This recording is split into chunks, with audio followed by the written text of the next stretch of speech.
Welcome back to another episode of For The Win. Pumped up to talk some golf here. Sandman is joined by Paulie Fraser, the crazy old broken down Neanderthal. How you doing, Paul? Well, doing good. Weather sucks, but other than that, I'm doing good.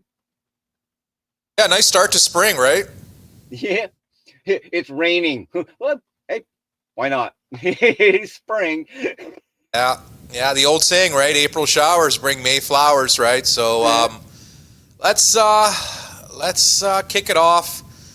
We got a little quick recap of the Valspar, Paul. We had a winner steak and lobster dinner. Matt Fitzpatrick gets across the line 17-1. Huge clutch birdie putt on the 18th hole. Yeah. And buries it. Had a big putt on, I think, 15. So Fitzy gets over the hump. He had a little disappointing week at the Players, and now he's got his third victory on the PGA Tour, which is kind of surprising to me. Yeah. I thought he would have at least 5-6, something like that, but it's tough. Still it's early. Tough to win on the tour. Still early. Yeah, I mean, he's still in his early 30s, so he's got a major underneath his belt, and then he's got, I think, the signature win at Harbour Town. So, three's the charm for Fitzy. Second week in a row, we gave out a winner, and all we're asking in return is you guys hit the thumbs up button, hit that subscribe, hit the notification bell, and we're just going to keep giving out winners, Paul. Does that sound like a good deal? Oh, yeah. Everybody loves a winner. Yeah, so we got the winner with DeChambeau at Live Singapore. We had an each way with Ludwig at the Players. Yeah. And then, last week we got the dub with Matt Fitzpatrick. So we're going to go for 3 weeks in a row, Paul. It's a tall task. But let's get into these shenanigans, shall we, for this week. It is the Texas Children's Houston Open, a bit of a mouthful. Didn't that used to be the Valero? The Houston Valero Open? They still have the Valero. They still have the Valero Texas Open, but this is the Texas Children's Houston Open. So I don't know, whatever. Right? I'm just going to call it the Houston Open. I remember it as the Shell Houston Open. Okay, yeah, that's what I was thinking of. Okay, yeah, the Shell. Okay. But when you bring in Texas and then Children's Hospital, you're kind of bringing in like FedEx St. Jude tournament. You're bringing in the Texas tournament, and they're playing golf in Texas 2 weeks in a row. So this week is Houston. Big news, Paul. I just found out that the number one golfer in the world has just withdrawn from the Houston Open. So basically, all the odds got turned upside down. All the guys, the guys I took early, all had their odds like cut almost in half. But we'll get into that in a little minute here. But I think Scottie Scheffler is having his second kid. So can't predict that stuff, right? When the kid pops out, the kid pops out. So congratulations to the Scheffler family. Addition. So Bennett will have some competition in the household now for Scottie and gang. And so I mean, that I don't think Scottie obviously will be playing next week. And then after the next week, we got this big tournament in Georgia coming up. Northern Georgia, co-founded by Bobby Jones and Cliff Roberts. So, man, pumped up for that. But Houston Open this week, they're playing at a municipal course. They played here, I think, for the last 3 years. So anybody can play this course. You and I could go and play this course next week. Probably doesn't cost as much as Torrey Pines or Pebble Beach or Sawgrass to play, right? Those guys are like a small fortune, right, to play those courses. But Memorial Park, it's known, it's a wide open course. Brooks Koepka, who's playing this week, actually helped redesign this course. and it's known for its like just wide fairways, not much rough, kind of like a precursor to Augusta National, obviously. Not as much water as Augusta National, but I think they're trying to make it a little bit of a prep. Last week we got our first winner. Not last week, last year. We got our first winner of the show and the first winner of the season at this tournament. Minwoo Lee. Yeah. Won it by 1 over Gary Woodland and Scottie Scheffler. And last year actually Rory and Scottie were in this tournament. Two best golfers in the world, right? So really happy to cash that ticket with Minwoo Lee. And you know what, Paul? I'm going to go right back to Minwoo for this year. I grabbed him at 24-1. Nice. And I mean, now he's down to I think 15-1 or even lower in some books because obviously no Scottie. So he was like the number 2 favorite after Scheffler, right? And then now obviously with Scottie's withdrawal, he is top dog, which I'm not a big fan of the betting favorite. More often than not, they don't win unless you're Scheffler the last 3 years. But other than that, it's just, usually you're just paying a lot of juice for the top guy and they usually don't win. But this is just by default. Do you got any each ways on any of your bets? I do, yep.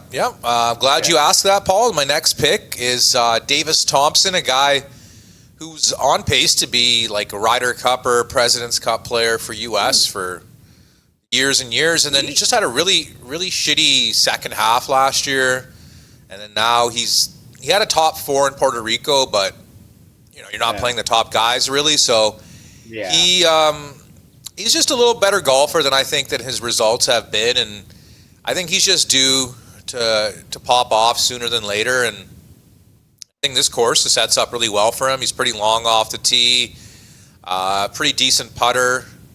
Just, you can't be bad forever and you can't be good forever in golf. So, you know what I mean? Right? So I'm looking for Thompson to pop off. I got him 66-1 with 5 places. I think he is now just 65-1 straight up now. So I grabbed him. Yeah. I'm looking for him to pop off. And then I also grabbed Tony Finau, 75-1 with 5 places each way. And Tony's actually a former champion at this tournament. And he's obviously a bomber. We know that.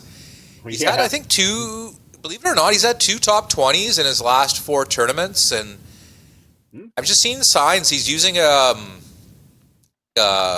mallet-style putter now. He used blade-style putter for years and years, and Ping built him this kind of looks like what the TaylorMade Spider putter is, just a lot of weighting on the back, just a lot of help. And I mean, Tony Finau's probably would have won 2 or 3 majors by now if he could putt, but he's that's almost everybody's Achilles heel when it comes to golf is, as soon as you get on the green, that's, there's your great equalizer right there. Once you're on the green, that's where, you make it or break it, unfortunately. Yeah, so Big Tone, I think 75-1 with the 5 places is a good bet here. Wouldn't be surprised if he's there on Sunday afternoon with a chance to win. He's hitting the ball really, really solid, and I think he's a really good course fit, having obviously being a former champ at this tournament. And then the last pick I got up my sleeve for this week's event is the Dane Rasmus Niergaard Peterson. Ooh, okay. Not a big name. I got him at 110-1 with 5 places each way. Wow. And he is a bomber. He's not like a big statured guy, but he's like Rory size, but absolutely rips the cover off the golf ball. Not a great putter, but he actually got involved in a funny rules incident last week at Valspar. Okay. So he's hitting his ball off the green towards the pin, and then he hits it, I don't know, like 2 or 3 feet away or whatever, and then as soon as he's done, his playing partner hits his putt and then ends up hitting Rasmus Nørgaard Peterson's ball.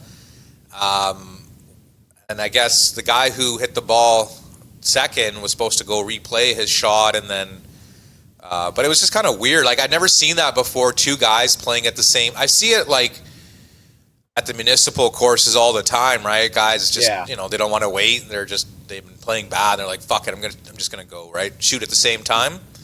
Yeah. These guys are pros, and then they both hit their shots at the same time, and then the ball hits each other, and then all these, you know how golf is with its archaic rules, right? We can't do that, that's just not allowed. You can't play at the same time, right? So I just thought it was a little quirky, but he was playing well.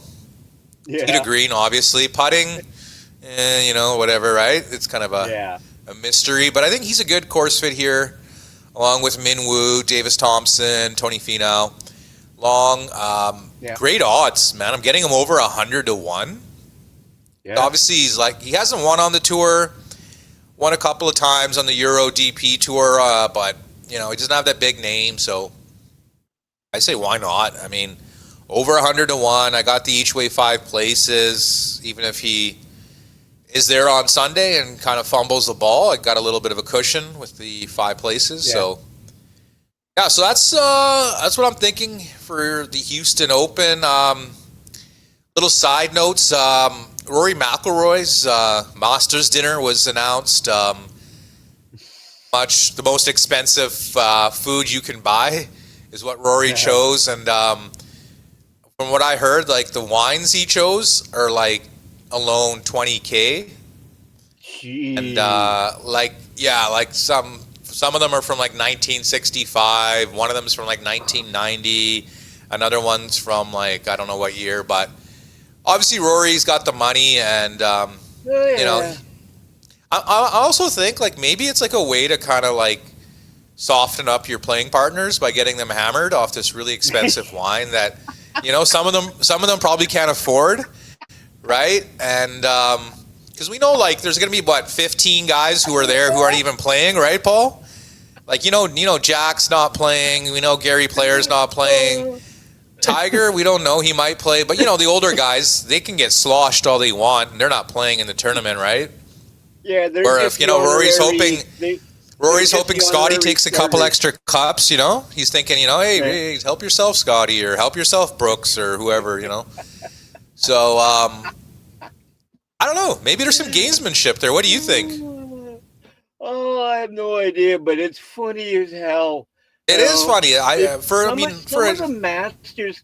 Well, we've heard the stories some of it over the years. Like the first time Eldrick ever won a green jacket. Who was it that made the comment about Fuzzy Zeller about being fried chicken and watermelon and grits and crap like that? Because here's the first black guy ever to win a green jacket. So we've heard some stories about some of these Masters dinners, some of the joke things that guys are doing. And some of it, you have to laugh at it because it's absolutely hilarious what some of these guys come up with. Didn't they have a Mexican, no.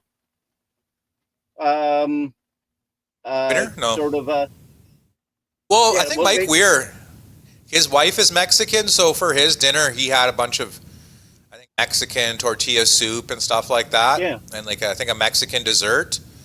But I think Rory's got like elk on there, elk sliders, and just all this stuff that I've never eaten in my life, and obviously like some prime rib wagyu fillet or something, like just some high end, really bougie stuff. But I thought that was cool. I think they're not going to McDonald's and grabbing a bunch of Happy Meals and supersizing them? Probably not, but I mean, I was looking back at Bubba's Champions Dinner, and like it was like the most simple dinner you could ever think of. It was like corn, mashed potatoes, like chicken breasts, like I forgot the appies, but they were just like so plain, and like just so like general, and then and the dessert was vanilla ice cream. It couldn't have been any more just simple. But then now you have Rory, who's getting a you kind of like your standard Sunday dinner at home with mom and dad and brothers very and simple. sisters growing up. It's like we've had we got to come up. We got to come up with our own hypothetical champions dinner, maybe for the Masters week. Awesome. Right, so I'm going to try to come up with my appies, and then I'm going to come up with the two main courses. If you want, you can do one or two. Yeah. And then one dessert, and then whatever booze of choice, right? Salad, or Yeah, I mean, so your 12-pack of Budweiser, or whatever you want, right? I mean, it's your choice. It doesn't have to be this fancy ass wine. It doesn't have to be fucking champagne or any of that crap. It could just be good old freaking Molson Canadian or Labatt Blue or whatever it could be. All right, it's your dinner. And then also a little side note as well, the indoor golf league that both Tiger and Rory co-own, TGL, Tomorrow's Golf League, they're doing their finals right now. And I just heard on ESPN that Tiger is actually playing.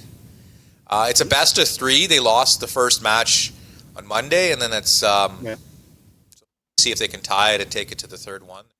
Oh, did you? Kind of cool to see that he's playing. I mean, it's indoor simulator, and then he might maybe play at Augusta, right? So.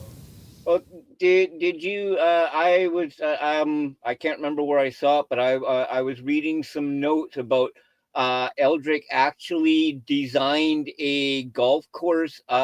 In Florida? What in California for Mike Trout, the baseball player, Panther National. It's an exclusive course. They're only going to have 227 members because of based off of his number, and some of the what I've seen of it. Damn, it's like you actually go through a tunnel to get to the clubhouse. That way you do not just, you don't ruin the view of any of the other golfers, and they don't have to see. But this was all designed and and it was Eldrick's idea. He's the architect behind it.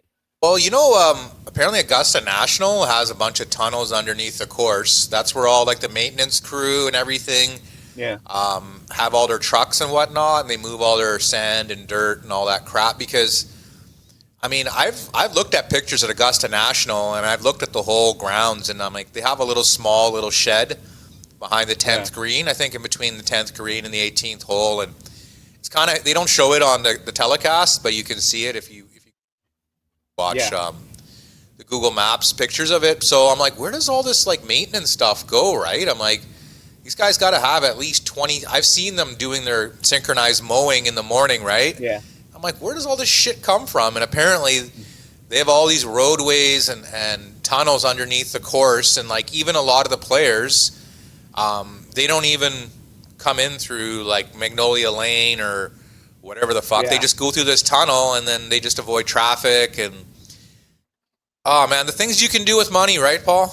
Well, but looking at this course that Eldrick designed for Trout, for a fact he took a lot of influence from Augusta, because I mean the clubhouse. Looking at the interior of the clubhouse, you got a spa. You've got like a 5-star restaurant. You've got gyms. You've got nutritionists. You've got hair. Do anything you want. Yeah, it's anything and everything that you like need. a mall. Yeah. And a lot of this shit you're seeing at this clubhouse, you're like, what the hell does that have to do with golf? You need a hairdresser and a manicurist before you need a pedicure done and your hairstyle before you go out and play 18 holes at a course where there's only like a mall shopping. Yeah. No, it's like a shopping area. 227 members. And I like that. It's like, and it's, well, dude, it's like $500,000 or more. Oh, I'm guessing. You got to be pretty exclusive. But I mean, Tiger also helped redesign the golf course in Augusta, the Augusta Golf Country Club, called the Patch. Yeah. Because obviously, wasn't much money being put into it in Augusta. You know, they said, we'll put some money into this course. It's like it's renowned for all the locals because, you know, they can go play there instead of going to Augusta National where all the rich-ass snobs go. But still, like, so Tiger's helped redesign that course. He like helped redesign, I think he designed the par 3 course called Paynes Valley. I think it's in Middle America somewhere. I think it's in like the Missouri area or whatever. But yeah, he helped design like a par 3 course, and then so yeah, he's doing a lot of off the course stuff. Obviously, right? He's got a lot of time to do that. But I mean, I would love to see him at the Masters at Augusta National.